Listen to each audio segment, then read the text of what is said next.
कुणबी प्रमाणपत्र जी आहेत ती दिली गेली होती ती कुठेतरी रद्द केली गेलेली आहेत आणि बावनकुळे यांच्या आदेशानुसार ही कुणबी प्रमाणपत्र रद्द झाली आहे, त्यामुळे तुमची नार्को टेस्ट केली पाहिजे असं ते म्हणतात. नाही, माझी नार्को टेस्ट करता येईल, काही अडचण नाही, त्याला माझी परवानगी आहे. फक्त प्रश्न असा आहे की जे जात पडताळणी जो एक विभाग आहे हा अर्धन्यायिक आहे, क्वासी ज्युडिशियरी आहे. त्याच्यामध्ये आम्हाला हस्तक्षेप करता येत नाही शासनाला. कुठलाही शासनाचा अधिकारी मंत्री या अथॉरिटीला फोन करू शकत नाही आणि त्यामुळं अशा जात पडताळणी समितीच्या ज्या काही निर्णय आहे त्या निर्णयामध्ये बावनकुळे फोन करतात किंवा अजून कोणी मंत्री फोन करतात हे काही म्हणणं योग्य ठरणार नाही. कधीही जात पडताळणी जे विभाग आहे तो विभाग स्वतंत्र, त्या ठिकाणी त्याचे न्यायिक अधिकार आहेत, त्या अधिकाराच्या मधात कुणीच जाऊ शकत नाही. मी जरी महसूल मंत्री म्हणून प्रयत्न केला तरी त्याला अर्थ राहत नाही, कारण कुणीच त्या ठिकाणी त्या विभागाचे लोक त्या प्रक्रियेमध्ये कुणालाही हस्तक्षेप करायचा अधिकार नाही. तर मनोज जरांगे काय बोलले मला माहिती नाही, पण आता यामध्ये असं आहे की जात पडताळणी समितीने एखादा निर्णय घेतला असेल त्याला अपीलचे अधिकार हायकोर्टमध्ये आहे. तर त्यांना मुभा आहे, काही आता संपलं नाही आहे सर्व. म्हणजे जात पडताळणी निर्णय दिला तो काय अंतिम निर्णय नसतो, त्याला उच्च न्यायालयाची मुभा आहे. त्यामुळं जर असं वाटतं कुणाला की बाबा आमचा अन्याय झालेला आहे, जात पडताळणी त्या ठिकाणी आम्हाला काही न्याय दिला नाही, तर उच्च न्यायालयात जाऊन त्याच्यावर तात्काळ आपल्याला स्टे आणता येतो किंवा तात्काळ त्याच्यामध्ये अपील करता येतं.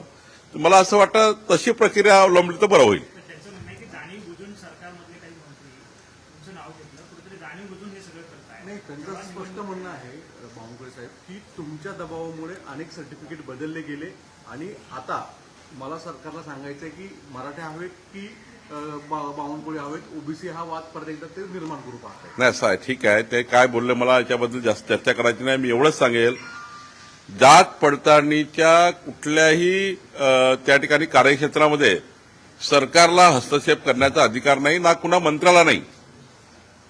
त्यामुळं जात पडताळणी हे स्वतंत्र काम करणारं त्या ठिकाणी अर्धन्यायिक प्रक्रियेमधलं एक त्या ठिकाणी हा अर्धन्यायिक प्रकरणं सारखे त्या ठिकाणी त्यांना निकाल करावे लागतात. त्यामुळे जात पडताळणीवर कुणी मंत्री फोन करेल आणि त्यांचं जात पडताळणी ऐकेल असं या राज्यात होत नाही, कुठल्याही राज्यात होत नाही. आणि त्यामुळे मला असं वाटतं याचं काही जरांगीजीला वाटतं की बाबा काही आमच्या मराठा समाजाचे प्रमाणपत्र रद्द झाले असतील ते कोर्टामध्ये दाद बांधू शकतात, हायकोर्टमध्ये त्यांना त्या ठिकाणी रिलीफ मिळतो.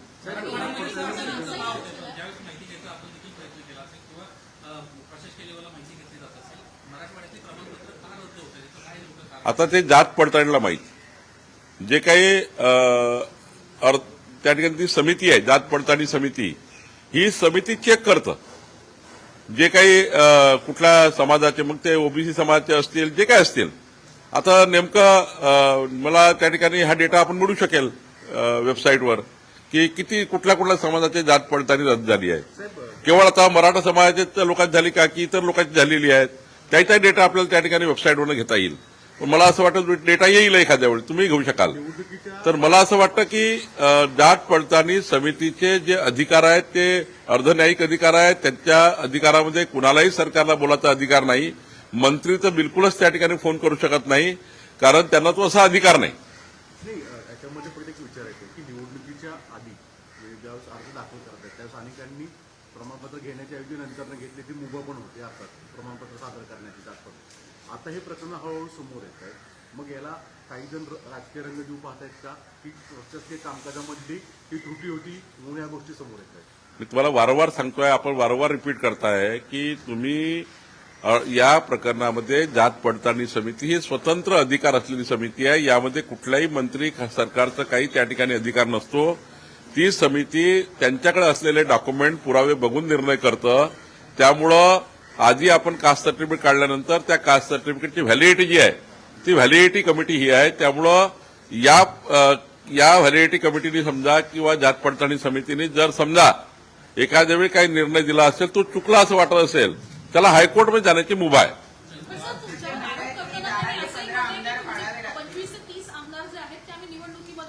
ठीक आहे, तो आरोप करणं त्यांचं काम आहे. आरोपावर काही उत्तर दिलं पाहिजे. माझी काही त्या ठिकाणी असं आरोप प्रत्यारोप रोज त्या ठिकाणी करण्यात माझं पिंड नाही, मला ते करायचं नाही. कुठल्याही जरांगे पाटील यांनी केलेल्या आरोपावर बावनकुळे असे बोलले हे करायचं नाही आहे. मला फक्त वस्तुस्थिती सांगायची आहे की जात पडताळणी ही स्वतंत्रपणे काम करणारी एक कमिटी आहे. त्याच्यात कुणालाही अधिकार नाही. कुणाला जर वाटतं की आमचा अन्याय झाला तर हायकोर्टमध्ये तातडीनं त्याच्यावर सुनावणी घेता येतं किंवा हायकोर्टमध्ये अपील करता येतं. पोलीस भरतीच्या वेळेस 2016ला मराठ्यांची पोरं घेतली नाही, मराठ्यांच्या पोरांना डावरलं गेलं आणि हे जाणून बुजून केलं असा आरोप त्यांनी केला. त्यांनी काय बोलले यावर मी काही उत्तर वारंवार देणे काही योग्य नाही. मी जे माझ्याबद्दल सांगितलं की कुठल्याही मंत्र्यांना जात पडताळणी समितीला फोन करण्याचे सूचना देण्याचे अधिकार नाही. जरांगे पाटील असं देखील म्हणतायत की बावनकुळेंमुळे मी देवेंद्र फडणवीस यांचं इतकं वाटोळं करेन की त्यांना मोजता येणार नाही. देवेंद्र फडणवीसांना बावनकुळे महत्वाचे की मराठी? असं आहे, मी वारंवार सांगतो, जरांगे पाटील काय बोलले याचं उत्तर देण्याकरता खऱ्या अर्थाने मी त्यांचं प्रत्युत्तर देणार नाही.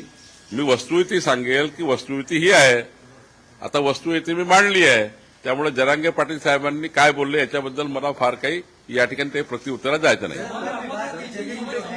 मराठी मोहन भागवत आणि जयंतीसोबत संवाद साधतायत. संजय राऊत म्हणतायत की जयंती तिथं येणार जयंती नाहीये, ते तर भाजपच्या संघाच्या कार्यकर्त्यांची पदाधिकाऱ्यांची मुलं आहेत. मला जो संवाद साधायचा होता तर तो दिल्लीच्या जंतर मंतर मधल्या तरुणांशी साधायला पाहिजे. संजय राऊत साहेबांना अजूनही संघ समजला नाही, त्यामुळे ते असे बोलतात. एफडीए आयुक्त तुकाराम मुंढे यांनी अमरावतीमध्ये एक सावजी आपला खाद्यपदार्थ जो विदर्भात आहे याच्या संबंधित त्यांचं पर्सनल स्टेटमेंट होतं. ते त्यांनी असं म्हटलं होतं की मी जर सावजी खाल्लं तर एक वेळा हॉस्पिटलमध्ये जावं लागेल. त्या अनुषंगानं आता बघायला गेलं तर नागपुरामध्ये सावजी अन्न पदार्थाचे जे वाटपाचं जे भोजनालय आहे ते आक्रमक झाले. सावजी समाज आक्रमक झाला आहे. तुम्ही कसं बघताय, कारण तुम्ही लोकनेते आहात. खरं तर सावजी हे जे रेस्टॉरंट आहे आमच्या विदर्भामध्ये, हे या ठिकाणी 3-4 पिढ्यापासून असे रेस्टॉरंट सुरू आहे. सावजी ही अशी मसाल्याची आणि बनवण्याची पद्धती आहे ज्यातनं प्रत्येकाला असं वाटतं विदर्भात गेल्यावर की सावजीचं जेवण जेवलंच पाहिजे. इतकी लोकप्रियता आहे. त्याचे मसाले तसे आहेत, ते मसाले इतर कोणी बनवत नाही. त्यामुळं त्यांच्या उद्योगाबद्दल सरसकट त्या ठिकाणी टिप्पणी करणे कुठल्याही अधिकाऱ्यांना योग्य नाही. त्यांनी त्यामध्ये जे काही त्या ठिकाणी वाटतं की ते आरोग्याला धोकादायक आहे किंवा वीजबाधा झाली आहे त्या ठिकाणी ठीक आहे, पण सावजी हा व्यवसाय या विदर्भाची आता शान आहे. जगातल्या कित्तर देशामध्ये आता सावजीची मागणी त्या ठिकाणी भरपूर ठिकाणी सावजी हे पक्वान्न जातं, त्यांचा जे काही नॉनव्हेज वगैरे आहे. मला असं वाटतं की त्या बिझनेसबद्दल काही बोलू नये, त्यांच्या बिझनेसला बडीचा बकरा बनू नये. तो अत्यंत त्या ठिकाणी हजारो परिवारांना त्यांच्या घरामध्ये घरगुती जेवण बनवणारा, घरातलं जेवण त्या ठिकाणी रेस्टॉरंटमध्ये आणून त्या ठिकाणी मग त्याचे ग्राहकांना देणारा.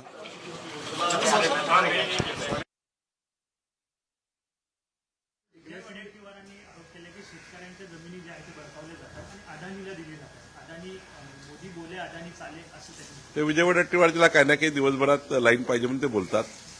त्याने स्पेसिफिक प्रकरण जर माझ्याकडे दिलं की तुम्ही अडाणीला जमीन का दिली तर आपण त्याचं स्पेसिफिक उत्तर देऊ शकतो. असं सरसकट अडाणीला जमीन दिली, याला जमीन दिली, सांगा कुठली जमीन दिली, ती कशाकरता दिली, डेव्हलपमेंट ऑफ महाराष्ट्राचं काही डेव्हलपमेंट थांबलं होतं का किंवा डेव्हलपमेंट करायला दिली आहे, कशाकरता दिली, कुठल्या जमिनीबद्दल बोलता जरा व्यवस्थित बोलला तर सांगता येईल. साहेब, मनोज जरांगे हे एकनाथ शिंदेंनाही बोलतायत, फडणवीसांनाही मी वारंवार सांगितलं, आपल्याला वारंवार सांगतोय, सरकारलाच का तुम्हाला मी वारंवार सांगतोय की मनोज जरांगे पाटील कोणाबद्दल काय बोलले त्यांना विचारा. मी तर हे म्हणेल माझ्याबद्दल बोलले तर मी त्यांचं प्रत्युत्तर देण्याचा काही प्रयत्न करणार नाही, कारण मी फक्त तुम्हाला वस्तुस्थिती मांडण्याचाच प्रयत्न केला आहे. ही वस्तुस्थिती आहे की जात पडताळणीला कुणीही फोन करता येत नाही. मी सल्ला देण्याइतका मोठा माणूस नाही आणि त्यामुळे मी सल्लाही देणार नाही. एकनाथ शिंदे यांच्या लाडक्या बहीण योजनेमुळे भाजप सत्तेत आली आणि भाजप विरोधकांना संपवण्यापेक्षा आता मित्र पक्षाला संपवते, असं त्यांना करू नये असं रवींद्र सांगितलं. मी तुम्हाला सांगतो ना, काही लोकांना अशी बोलायची सवय लागली आहे. काही लोकांना मीडियामध्ये सकाळपासून लाईन पाहिजे असतात, काही लोकांना मीडियाची विंडो पाहिजे असते. त्यामुळं आपल्याला विंडो पाहिजे असते, त्यांनाही विंडो पाहिजे असते, वाटेल ते बोलतात. आमचा पक्ष हा मित्रपक्षांना सोबत घेऊन काम करणारा ह्या देशातला एकमेव पक्ष आहे. अटलजीच्या कार्यकाळ बघा, आम्ही 21-22 पक्ष